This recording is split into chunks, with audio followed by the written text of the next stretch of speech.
सोचो कि तुम तुम्हारा फेवरेट गेम खेल रहे हो और अचानक से तुम उस गेम वाले वर्ल्ड में टेलीपोर्ट हो जाओ और तुम्हारे पास तुम्हारी सारी एबिलिटीज है और तुम बहुत ही ज्यादा ओवर पावर्ड हो। तो तुम क्या करोगे? क्या तुम उस वर्ल्ड के हीरो बनोगे या उस वर्ल्ड के विलन बनोगे? वेल, यही स्टोरी हमारे मेन कैरेक्टर की, जिसका नाम है आइंस ओल गून, जो उस वर्ल्ड का विलन बनना चाहता था। मैंने इस स्टोरी के पहले के एपिसोड पहले ही कवर कर लिए हैं चैनल पे और उसका लिंक मैं आपको डिस्क्रिप्शन में भी दे दूंगा और उसके साथ साथ यहाँ पे आई कार्ड में भी देते दूंगा। तो अगर आपको उन्हें देखना है तो आप पहले उन्हें देख लीजिए, उसके बाद आप आके आप ये वाला वीडियो देख सकते हो। तो बिना टाइम वेस्ट किए इस एपिसोड को स्टार्ट करते हैं। सीजन 2 स्टार्ट ही होता है ये नई लड़की के साथ, जिसके आधे बाल व्हाइट होते हैं और आधे बाल ब्लैक होते हैं। ये एक रूबिक्स क्यूब सॉल्व कर रही होती है और ये आराम से बैठी होती है। तभी इसके सामने वो बंदा आता है जिसने शेल्टियर के ऊपर मैजिक किया होता है। वो इससे बोलता है कि अभी रिसेंटली हम एक ऐसे वैम्पायर से लड़े थे जो कि बहुत पावरफुल थी और मुझे उसके ऊपर एक इंपॉर्टेंट मैजिक यूज करना पड़ा था उसे शांत करने के लिए। तो ये लड़की उससे पूछती है क्या वो जो वैम्पायर थी वो मुझसे ज्यादा स्ट्रॉन्ग थी? तो ये बोलता है कि नहीं, तुम उस वैम्पायर से ज्यादा स्ट्रॉन्ग हो। तो ये बोलती है अच्छा ठीक है। उसी वक्त ये लड़का आइंस ओल गून के बारे में भी इससे बात करता है। तभी ये कहती है अगर आइंस इतना ही स्ट्रॉन्ग है तो मैं ये चाहूंगी कि आइंस और मैं, हम दोनों का एक बच्चा हो जाए, जो बच्चा बहुत ज्यादा पावरफुल होगा, क्योंकि मैं भी स्ट्रॉन्ग हूँ और आइंस भी स्ट्रॉन्ग है, तो हमारा बच्चा सबसे ज्यादा ही पावरफुल होगा। ऐसे ये बात करती रहती है उससे। तभी हमें ये मालूम पड़ता है कि ये जो आदमी है इसके पास वर्ल्ड टियर आइटम के मैजिक है और ये जानता है कि आइंस भी दूसरे दुनिया से आया हुआ है, ऐसा इसको डाउट रहता है। उसके बाद अगले सीन में हमें दिखाते हैं कि एक बूढ़ी औरत जाके एक ड्रैगन से बात करती रहती है। वो उस ड्रैगन से बोलती है कि उसने अभी एडवेंचर करना छोड़ दिया है और वो नॉर्मल सी जिंदगी जी रही है। तो उसी वक्त ड्रैगन उसको बोलता है कि तुमने भले ही एडवेंचर करना छोड़ दिया है लेकिन मेरे पास तुम्हारे लिए एक काम है। मेरा काम ये है कि तुम्हें जाके थोड़ा इन्फॉर्मेशन गैदर करना है मेरे लिए। और तब वो ड्रैगन वो बूढ़ी औरत से पूछता है कि तुम्हारी अंगूठी कहाँ गई? तो वो कहती है कि मैंने ये अंगूठी एक सक्सेसर को दे दी है। तो वो ड्रैगन बोलता है अच्छा ठीक है, अगर तुम्हारा सक्सेसर है तो मैं उसके ऊपर यकीन कर सकता हूँ, लेकिन वो अंगूठी बहुत ज्यादा इंपॉर्टेंट थी। तभी हमें अगले सीन में दिखाते हैं कि ये अंगूठी दी गई है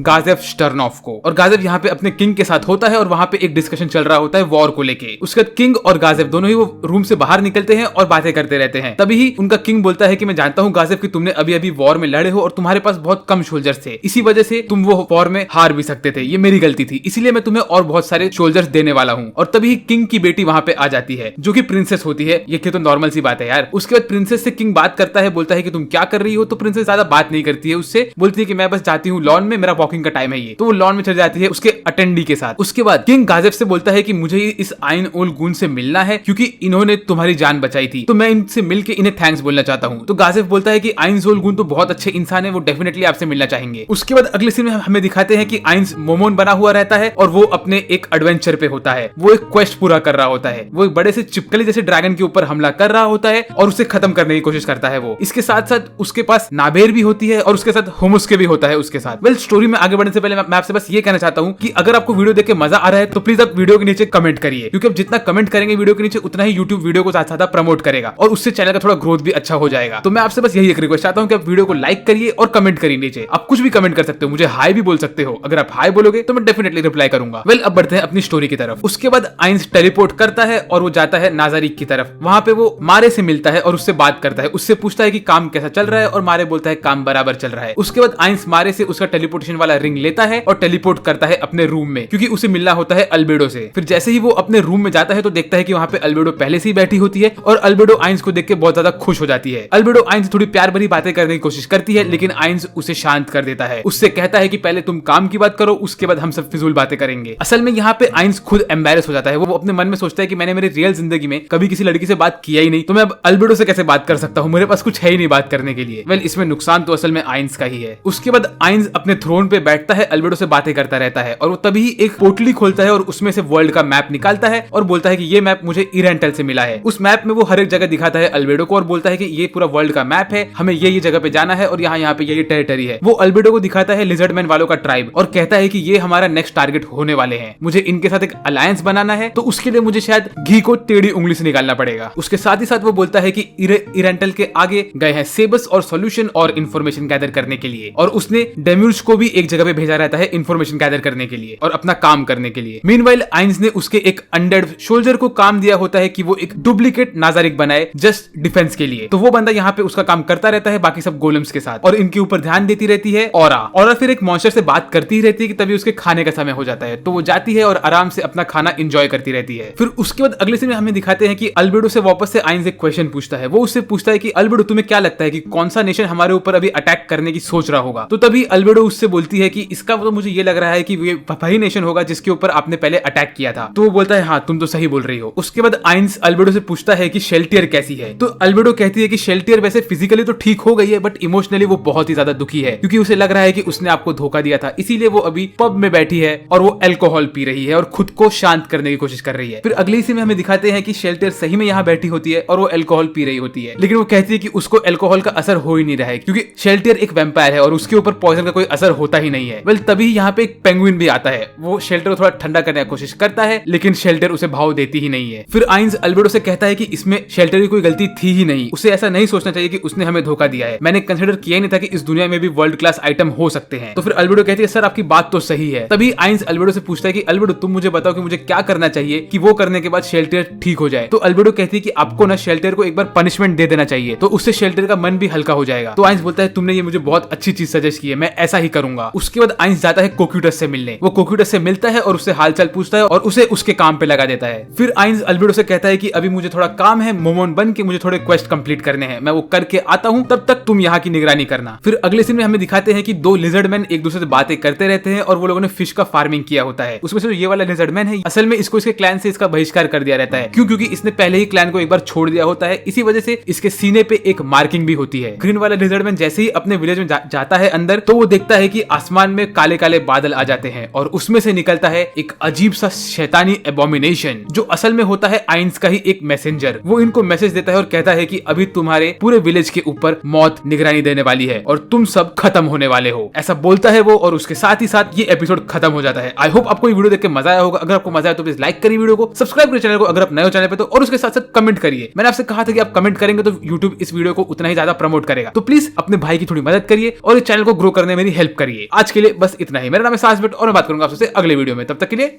बाय बाय।